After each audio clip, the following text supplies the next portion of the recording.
ঈদ মোবারক। সবাই কেমন আছেন? সবার ঈদটা কেমন কাটলো? আমার ঈদ আলহামদুলিল্লাহ ভালোই কেটেছে। তো আজ কি করলাম এটা নিয়ে রয়েছে একটা ছোট্ট ভিডিও। তো প্রথমে রেডি হয়ে নিচ্ছি। আমার এটা ড্রেসটা অনেক পছন্দ হয়েছিল, আমার ফেভারিট ড্রেস বলতে গেলে। রেডি হয়ে বের হয়ে গেলাম আম্মুর বাসায় যাওয়ার জন্য। তো আম্মুর বাসায় একটু খাওয়া দাওয়া করে বসে গল্প করছিলাম। এরপর আবার বের হয়ে যাব, একটু বাচ্চাকে নিয়ে ঘুরতে যাব বলে একটু গুলশানে যাচ্ছিলাম, বনানীর দিকে যাচ্ছিলাম আর কি, একটা রেস্টুরেন্টে।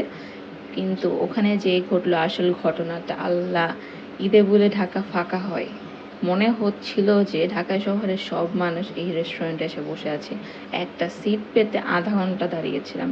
ওখানে দাঁড়িয়ে ভাবছিলাম অন্য কোথায় যাব, অন্য কোথাও খুঁজতে খুঁজতে পরে ওয়েটার এসে বলল যে আপনাদের জন্য সিট রেডি হয়েছে। তারপরে এসে বসলাম আর কি চিপায়। তাও ভালোই হয়েছিল। আমি তো ভাবছিলাম আরও বাজে একটা সিট পাবো। তো এই যে দেখেন কত মানুষ বাইরে এই যে দাঁড়িয়ে আছে, তারাও কিন্তু সিটের জন্য ওয়েট করছে। এমন অবস্থা ছিল যে যে যেখানে পাচ্ছে তার এখানে ছবি তুলছে, সিঁড়ির মধ্যে দাঁড়িয়ে ছবি তুলছে, কোনো জায়গা নেই, মানে ছবি তুলতে হবে, ছবি তুলছে, এরকম একটা অবস্থা, এত মানুষ।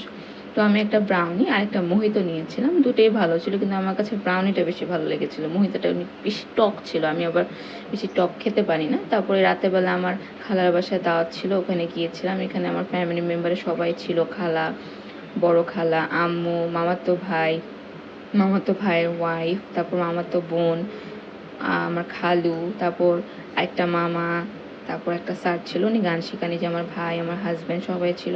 আরও গেস্ট আসার ওয়েট করছিলাম আমরা, আরও বাকি ছিল আর কি। অনেক রাত হয়ে গিয়েছিল, প্রায় 11টা বাজে, তখনও সবাই আসেনি।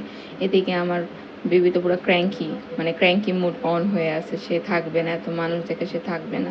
তো শেষমেশ আমি মানে কি বলে এটাকে, দাওয়াতের শেষ পর্যন্ত থাকতে পারিনি, এসে বল। এরপরও আলহামদুলিল্লাহ আমার ঈদটা বেশ ভালো কেটেছে। আপনাদেরটা কেমন কাটলো?